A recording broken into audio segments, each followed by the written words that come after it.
vamos dar continuidade a esse culto.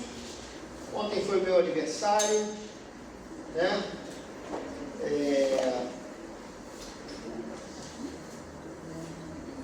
Então, ontem foi o meu aniversário. Deixa eu só me encontrar aqui, que eu estou um pouquinho... Esqueci qual é o texto. 1 Samuel capítulo 12. Então, versículo 12 a 25. Muito bem. Ontem foi o meu aniversário, conforme eu estava dizendo, né? E foi muito bom, passei em família. E eu me lembrei ontem que quando eu cheguei aqui eu era novinho, né? Eu tinha 49 anos de idade, né? Agora eu tenho 55, né? 6 anos, né? Eu estou aqui nessa comunidade e passou muito rápido, e a minha vontade é que isso permaneça por muito tempo mais. Mas é claro, isso depende da vontade de Deus e da vontade dos irmãos, né? Enquanto eu estiver aqui ensinando a palavra de Deus, enquanto estiver fiel à palavra, né? Os irmãos podem sim, se eles quiserem, continuar aqui para a gente desfrutar essa comunhão, né? A minha parte como pastor, a parte de vocês como ovelha, as minhas ovelhas, mas eu queria testemunhar isso da minha alegria de mais um ano estar presente aqui nessa igreja e recebendo um carinho dos irmãos, né? Obrigado pelo bolo surpresa aí, né? Os irmãos são sempre muito carinhosos comigo, né? É isso. Queridos, Isaías, não chegamos lá ainda. Samuel, primeiro livro de Samuel, capítulo 12, versículo 12 em diante. Primeiro livro de Samuel, 12 em diante. Lembrando que isso faz parte da nossa leitura bíblica devocional. Todos os dias nós enviamos um comentário bíblico para te ajudar a ler a Bíblia, e nós já estamos fechando o 3º ciclo de leitura bíblica. Olha que bênção, né, que o Senhor tem nos proporcionado. 1 Samuel capítulo 12, versículo 12 a 25. Eu peço que você fique de pé, se você encontrou, e se você pode, né? Você fique de pé. E eu aqui abri errado, queridos, não é 12, é... A palavra é 12. Ah, sim, é isso mesmo, queridos, é isso mesmo, desculpa. É a idade. E a outra Bíblia eu esqueci em casa, estou com uma Bíblia sem nenhuma marcação aqui. Fico meio perdido. 55. Um dia eu chego lá nos 60, né, Glaucia? Muito bem, queridos. A palavra do Senhor nos diz o seguinte: quando, porém, vocês viram que Naás, rei dos Amonitas, estava avançando contra vocês, me disseram: não, escolha um rei para nós, embora o Senhor, o seu Deus, fosse o rei. Agora, aqui está o rei que vocês escolheram, aquele que vocês pediram. O Senhor deu um rei a vocês. Se vocês temerem, servirem e obedecerem ao Senhor, e não se rebelarem contra as suas ordens, e se vocês e o rei que reinar sobre vocês seguirem o Senhor, o seu Deus, tudo lhes irá bem. Todavia, se vocês desobedecerem ao Senhor e se rebelarem contra o seu mandamento, sua mão se oporá a vocês da mesma forma como se opôs aos seus antepassados. Agora, preparem-se para ver este grande feito que o Senhor vai realizar diante de vocês. Não estamos na época de colheita do trigo? Pedirei ao Senhor que envie trovões e chuva para que vocês reconheçam que fizeram o que o Senhor reprova totalmente quando pediram um rei. Então Samuel clamou ao Senhor, e naquele mesmo dia o Senhor enviou trovões e chuva. E assim todo o povo temeu grandemente o Senhor e Samuel. E todo o povo disse a Samuel: ora ao Senhor, o teu Deus, em favor dos teus servos, para que não morramos, pois a todos os nossos pecados acrescentamos o mal de pedir um rei. Respondeu Samuel: não tenham medo, de fato vocês fizeram todo esse mal. Contudo, não deixem de seguir o Senhor, mas sirvam o Senhor de todo o coração. Não se desviem para seguir ídolos inúteis que de nada valem, nem podem livrá-los, pois são inúteis. Por causa do seu grande nome, o Senhor não os rejeitará, pois o Senhor teve prazer em torná-los o seu próprio povo. E longe de mim esteja pecar contra o Senhor, deixando de orar por vocês. Também lhes ensinarei o caminho que é bom e direito. Somente temam o Senhor e sirvam-no fielmente de todo o coração.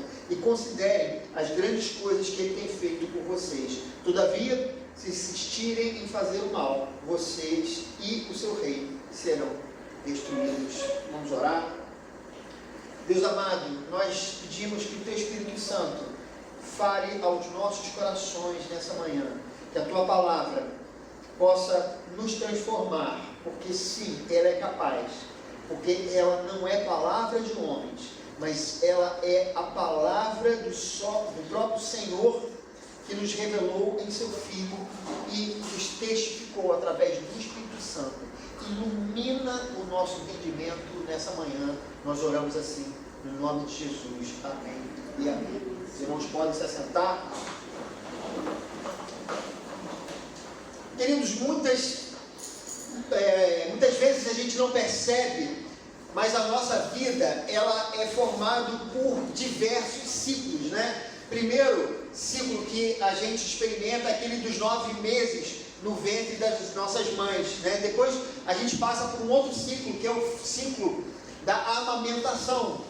E depois aquele ciclo que é o da infância, depois a adolescência, depois a fase adulta e por último, o último ciclo que nós passamos, eu estou chegando lá, né? Que é o ciclo da terceira idade. E entre esses ciclos nós vivemos outros ciclos ainda menores, às vezes mais curtos, outras vezes até mesmo mais longos, como por exemplo a escola na infância, né? Que ela se encerra na nossa juventude, ou então o ciclo profissional, que ele se encerra na nossa aposentadoria, ou os ciclos familiares, né? Nós que primeiro somos filhos, né? Depois nós nos casamos, então esse ciclo de filhos se encerra no nosso casamento. E também, queridos, o ciclo dos nossos casamentos, que muitas vezes eles se encerram pela perda de um cônjuge ou por, infelizmente, a separação do casal e daí por diante. Nós podemos, queridos, identificar vários ciclos, se pararmos para organizar a nossa história em períodos. E é exatamente isso que o texto hoje está nos falando. O início de um novo ciclo na história de Israel. Queridos, se a gente observar bem no nosso estudo, né, aquilo que a gente faz todos os dias, a nossa leitura bíblica devocional, a gente vai ver que a história de Israel é também formada por esses ciclos, né? O primeiro ciclo que nós tivemos é o ciclo dos patriarcas, que foi de Abrão até José. Depois o ciclo da escravidão no Egito, que foi de José a Moisés. Depois um outro ciclo que foi a libertação no deserto, que foi Moisés a Josué. Depois o ciclo dos juízes, que foi de Josué até Samuel. E a partir de agora a gente vê surgindo um novo ciclo, que é o período da monarquia, que começa a partir de Saul. Todos esses ciclos são períodos distintos e claramente identificáveis ali nas escrituras sagradas. E eles são marcados por personagens diferentes, culturas diferentes e desafios que são próprios das suas épocas. Mas apesar dessas diferenças, meus irmãos, uma coisa ela não muda. A todos os personagens bíblicos, Deus propõe bênção e proteção a quem se aliançar com Ele. E para todos há somente uma única condição de estar sob essa aliança, que é a obediência. Se eles procedessem assim, seriam participantes das bênçãos abraâmicas, eles seriam povo de Deus, Deus seria o seu Senhor. E o que a gente vê em cada um desses ciclos aqui era que alguns eram tementes a Deus e por isso eles eram abençoados de acordo com a promessa. Por isso eles podiam contar com o Senhor nos tempos difíceis, mas quando rejeitavam o Senhor, eles acabavam passando por momentos difíceis. Eles não podiam contar com a proteção divina. Mas a pergunta que fica, queridos, por que Deus fazia assim? Você pode até se perguntar por que as pessoas eram forçadas a obedecer ao Senhor. E eu vou dizer a vocês, queridos, essa pergunta eu me fiz durante os meus primeiros anos de leitura bíblica. Eu me perguntava como Deus pode obrigar alguém a ali obedecer, mas depois que eu fui tendo um conhecimento maior das Escrituras, eu percebi que ninguém nunca foi forçado a obedecer ao Senhor. Se nós observarmos os textos bíblicos, veremos que Israel sempre tinha uma escolha. Desde o seu início, a Bíblia enfatiza a importância das decisões do homem, e isso porque a nossa fé, ela não é mero misticismo, mas sim uma fé que tem como objeto um ser inteligente e pessoal. Segundo as Escrituras, Deus nos chamou para um relacionamento, e se fomos chamados ao relacionamento, nós precisamos fazê-lo de forma voluntária. Ninguém pode amar uma pessoa se isso não partir da sua própria vontade. Como eu tenho falado muitas vezes no gabinete, nos discipulados que eu tenho ministrado, alguém pode até ser forçado a se casar com uma outra pessoa, mas jamais conseguirá amar por decreto. Ninguém obriga ninguém a amar. Porque o amor, queridos, ele é um sentimento autônomo, fruto da vontade daquele que ama. E para que Deus pudesse ter um relacionamento com as suas criaturas, eles, de maneira voluntária, deveriam escolher livremente amar a Deus. E por isso, meus irmãos, é que toda a história bíblica tem como pano de fundo a aliança. Isso porque uma aliança pressupõe escolha, decisão e vontade. Afinal, para se entrar num contrato, para se entrar numa aliança, é necessário ratificar, concordar ou endossar os termos, conforme muitas vezes nós fazemos quando assinamos um determinado documento, quando nós assinamos alguma coisa que nós prometemos que vamos fazer algum contrato, né, muitas vezes, e que vamos ao cartório para que a nossa assinatura seja endossada. Muitas vezes, queridos, Israel foi infiel a essa aliança, mas Deus continuava fiel, e durante boa parte do período dos juízes, Deus agiu pacientemente com o seu povo, conforme vimos. Quanto mais eles se distanciavam da aliança, mais eles se distanciavam de Deus, e mais parecido com os povos cananeus eles ficavam. Queridos, e o livro de Juízes nos mostrou que se Israel continuasse daquela forma, não sobraria mais nada. A promessa de Deus a Abraão não se concretizaria, não porque Deus tivesse falhado, mas porque Israel não estava cumprindo a sua parte no acordo. Então, meus irmãos, apesar da monarquia não ser o ideal de Deus para com Israel, ainda assim ele estava disposto a dar uma nova chance para o seu povo. Samuel, meus queridos, ele foi escolhido para fazer essa transição. O povo, ele elege um rei, ele escolhe alguém que tinha um porte de rei, tinha uma altura, um jeito de rei. E mesmo não sendo o ideal divino, o Senhor estava disposto a abençoá-los, caso eles fossem obedientes, né? No versículo 13 e 14 que nós lemos, diz o seguinte: agora aqui está o rei que vocês escolheram, disse Samuel, aquele que vocês pediram. O Senhor deu um rei a vocês. Se vocês temerem, servirem e obedecerem ao Senhor, e não se rebelarem contra as suas ordens, e se vocês e o rei que reinar sobre vocês seguirem o Senhor, o seu Deus, tudo lhes irá bem.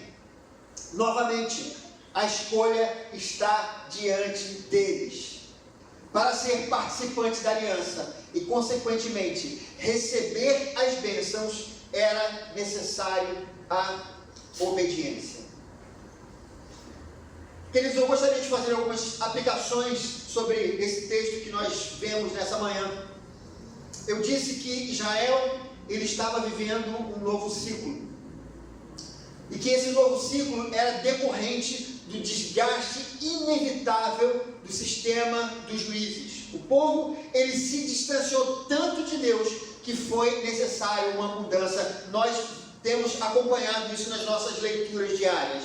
Da mesma forma, queridos, muitas vezes novos ciclos se instalam em nossas vidas e eles vêm não exatamente porque Deus desejou que fosse assim, mas porque a nossa vida, ela saiu dos eixos. Às vezes, meus irmãos, a perda de um emprego, às vezes a dissolução de uma família, de um noivado ou de um casamento, ou então a extinção de um projeto ministerial. Tudo isso pode ser decorrente de erros das tomadas de decisão durante a jornada de nossas vidas. Às vezes, nós somos responsáveis pelo fim de um ciclo de virtudes. Sim, isso é verdade, por conta dos nossos pecados ou dos nossos erros pessoais, mas outras vezes também, queridos, é importante a gente dizer que não.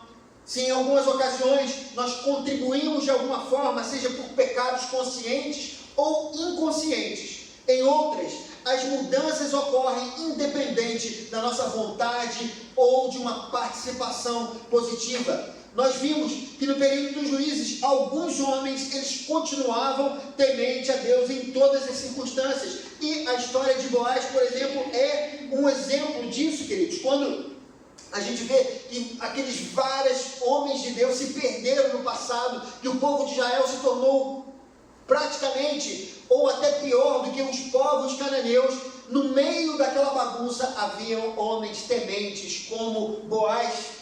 Mas a verdade é que uma mudança se fazia necessária em Israel, e junto dela, Deus lhes dava a chance de recomeçar. Talvez essa não fosse a escolha de Boaz, porque Boaz era um exemplo daquilo que Deus queria para Israel, mas que não foi possível como nação. Então, Deus, mesmo não sendo da vontade dele, Deus dá uma chance de recomeço para aquele povo através da monarquia. Um novo ciclo, queridos, é sempre uma nova chance. Um novo ciclo é sempre uma nova oportunidade. Mas eu queria que você não confundisse essa mensagem com autoajuda.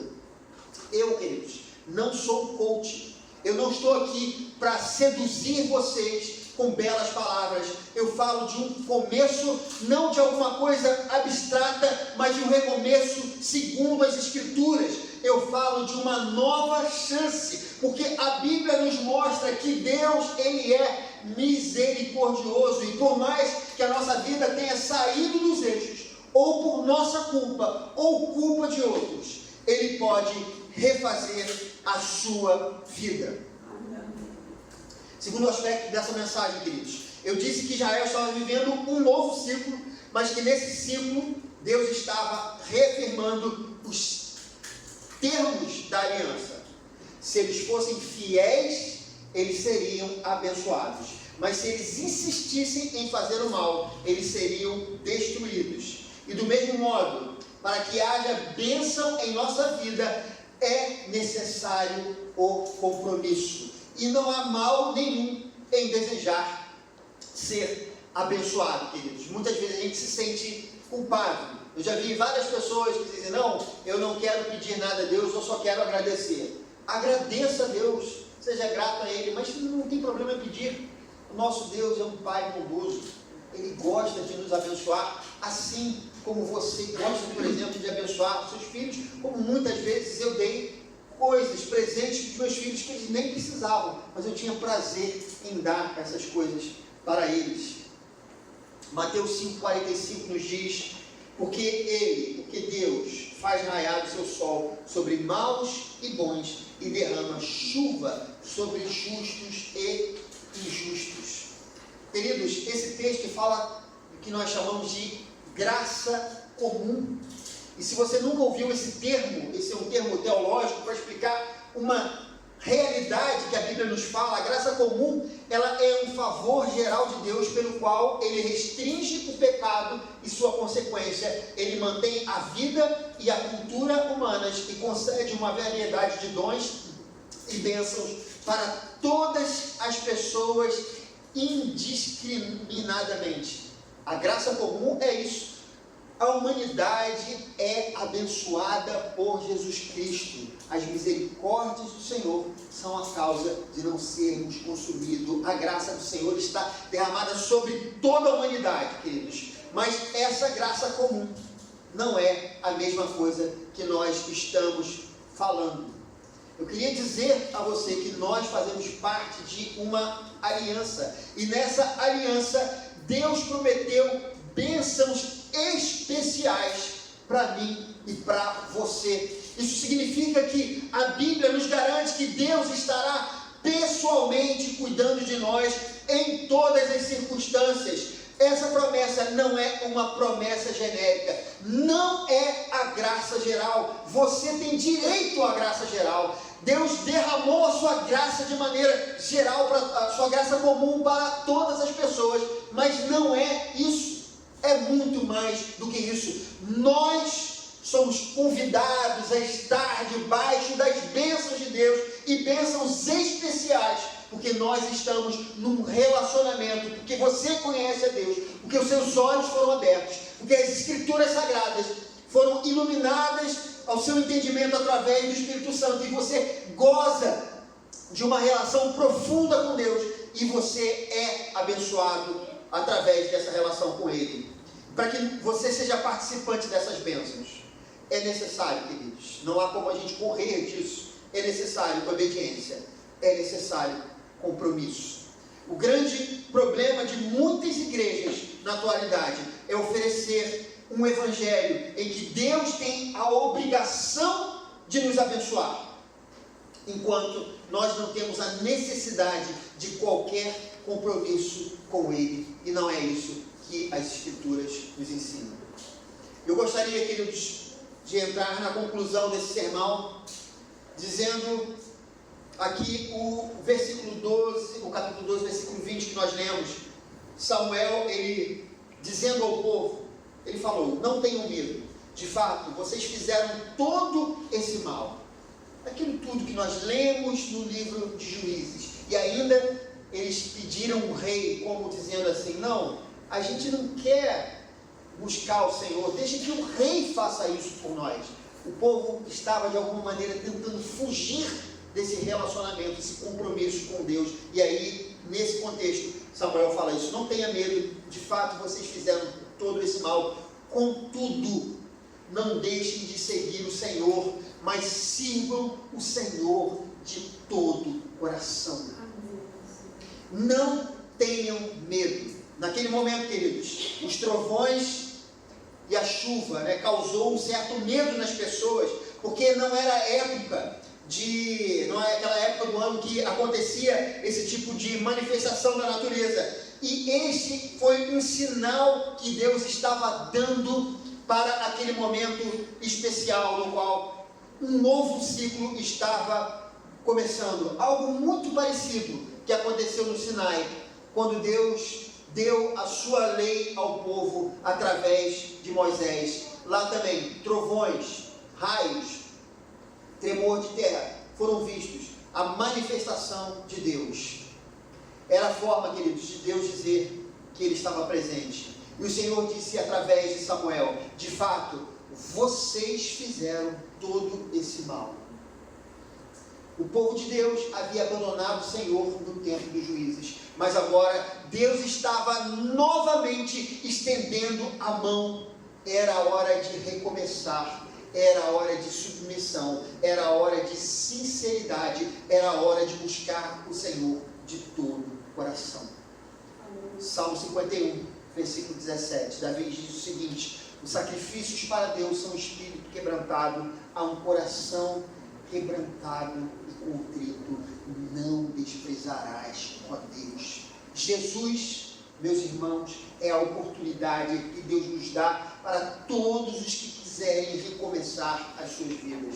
Ele morreu para que você não precise morrer pelos seus próprios pecados. Ele morreu para livrá-lo da morte. Mas há, queridos, um fator que não é condicional. Não há qualquer lugar na Bíblia que você veja isso. É necessário submissão, é necessário arrependimento, é necessário compromisso com a aliança, é necessário reconhecer que Ele é o Senhor da sua vida.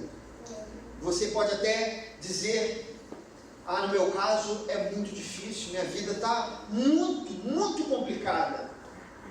Mas a sua parte não é transformar a sua realidade, a sua parte é crer, a sua parte é confiar, e tudo mais será feito pelo Espírito Santo. Lembre-se, meu irmão, Deus não espera de nós uma obediência perfeita, Ele espera uma obediência sincera. É hora de recomeçar, é hora de não olhar para trás, é hora de renovar a aliança, é hora de se tornar um discípulo de Jesus ainda melhor, é hora de reconhecê-lo, não de ouvir falar, mas de testemunhá-lo com os próprios olhos, assim como Jó experimentou e testemunhou a Deus com os próprios olhos. Queridos, Deus está nos convidando a um relacionamento. Não se satisfaça com um evangelho parco e meramente religioso. Há uma mesa servida para cada um de nós. Você é filho, viva como filho, desfrute as suas bênçãos, mas não se esqueça do compromisso que o Senhor nos convida. Feche seus olhos nesse momento, vamos orar, chamar os músicos aqui. Fique de pé.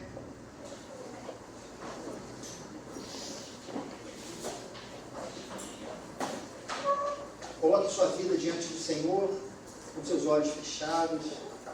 Se você entende que essa mensagem foi para você, que ela foi para mim, mais um ciclo da minha vida se encerrou no dia de ontem, mais um ano da minha vida começa a partir de agora, queridos. Eu preciso ver onde eu errei, onde eu falhei, onde eu falhei. Eu tenho certeza que o Espírito Santo ele está comigo e Ele está disposto a me ajudar numa nova caminhada, num novo momento. O Senhor também está disposto a te ajudar, mas não há como, queridos, você desfrutar das bênçãos de Deus, da transformação, se o Espírito Santo não estiver na sua vida, se você não se submeter à palavra de Deus, se você não se submeter à vontade de Deus, que é boa, perfeita e agradável, e nos foi revelada nas Escrituras.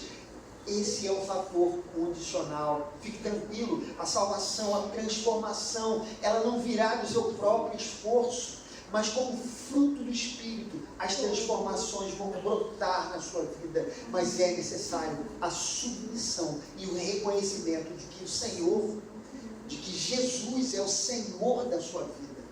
Coloque a sua vida diante do Senhor e cante comigo. É hora de não olhar para trás, só olhar para Cristo e nada mais. Renunciar a velha estrada. Coloque seu coração diante do Senhor. Que outrora você andava,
tua palavra que transforma o nosso coração e, através do Espírito, produz o fruto do Espírito no nosso coração.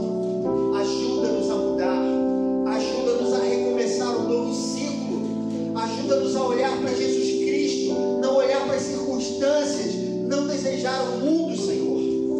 Por favor, tenha misericórdia de nós.